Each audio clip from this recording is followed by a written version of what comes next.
Hello everyone, আসসালামু আলাইকুম। কেমন আছেন সবাই? আশা করি সবাই অনেক ভালো আছেন। আমরা আলহামদুলিল্লাহ অনেক বেশি ভালো আছি। আজকে একটু তাড়াতাড়ি রান্না করতে আসলাম, আর আজকে রান্না করব পাঙ্গাস মাছ, আর সাথে 3 পিস কই মাছ ছিল, সেটাও বের করে ভেজে নিচ্ছি। মাছগুলোকে আমি সুন্দর করে ভেজে তারপরে তুলে নিলাম। এরপর এই তেল দিয়েই আমি রান্নাটা করব। এই তো তেলটাকে কড়াইতে নিয়ে তারপরে মশলাটা কষিয়ে নিলাম ভালোভাবে। এরপর এর ভিতরে আলু কেটে দিলাম। আলু দিয়ে এই মাছটা আজকে রান্না করব। তো রান্নাবান্না শেষ করে বিকেলবেলা খাওয়া দাওয়া করে একটু বাইরে বেরোলাম, কারণ আমার কিছু প্রয়োজনীয় জিনিস দরকার ছিল, যেটা কিনবো বলে। অনেক দিন ধরে আর কি বাইরে রকমের যাওয়া হয় না কেনার জন্য। তো আমার প্রয়োজনীয় জিনিস সবসময় আমিই কিনি। আমার যেটা দরকার তো সেটা আমি নিজে দেখে শুনে তারপরে ভালোভাবে কিনি। তো এই তো যাচ্ছিলাম একটু মার্কেটে, আর এই যে আমার হাজব্যান্ড ও মেয়ে সেও যাচ্ছিল আমার সাথে। তো বিকেলবেলা ভাবলাম যে একটু হেঁটেও আসি আর আমার প্রয়োজনীয় জিনিসগুলো কিনে নিয়ে আসি। এরপর আমরা যাচ্ছি এখানে আমাদের বাসার পাশে যে মার্কেটগুলো সেখানে।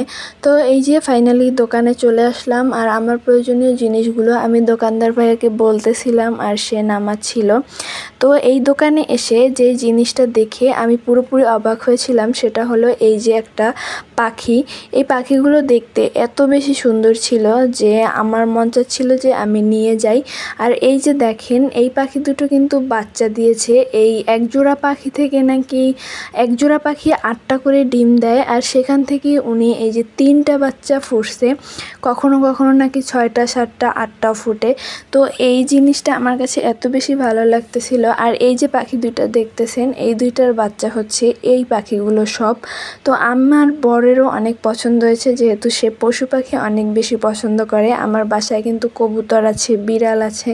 তো সে বলল যে একজোড়া পাখি নিয়ে যাই, কিন্তু আমি বারণ করলাম যে কবুতরগুলোই বিক্রি করে দিতে হবে, কারণ এই কবুতরের কারণে কোথাও বেড়াতে যেতে পারি না। তারপরে এই যে ঈদে কতগুলো ছুটি যাচ্ছে, কতদিন ছুটি যাচ্ছে, এই ছুটিতে দেশে যেতে পারছি না শুধু এই কবুতরের জন্য।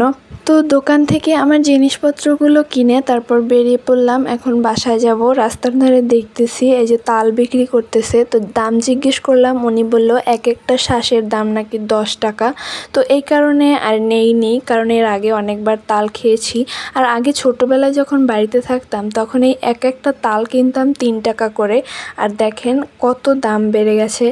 এরপর আমি বললাম যে ঠিক আছে, তাল খেলাম না, 1 প্লেট ফুচকা খাওয়াও। তো আমার হাজব্যান্ড আমাদেরকে ফুচকার দোকানে বসিয়ে রেখে তারপর সে চলে গেছে কবুতরের জন্য খাবার কিনতে। আর এদিকে এই যে ফুচকাওয়ালাও আমাকে ফুচকা দিয়ে দিল। এরপর 2 মা মেয়ে এখানে বসে বসে ফুচকা খাচ্ছিলাম আর হাজব্যান্ডের জন্য ওয়েট করতেছিলাম। তো আজকের ভিডিওটা এই পর্যন্ত। কেমন লেগেছে অবশ্যই কিন্তু কমেন্ট করে জানাবেন। আর যারা আমার পেজটায় এখনও পর্যন্ত ফলো করেননি তারা ফলো দিয়ে রাখবেন, কারণ সামনে আরও নতুন অনেক ভিডিও আসবে। তো যাই হোক, আজকের ভিডিওটা এই পর্যন্ত। সবাই ভালো থাকবেন, সুস্থ থাকবেন। দেখা হবে পরবর্তী কোনো ভিডিওতে। আল্লাহ হাফেজ।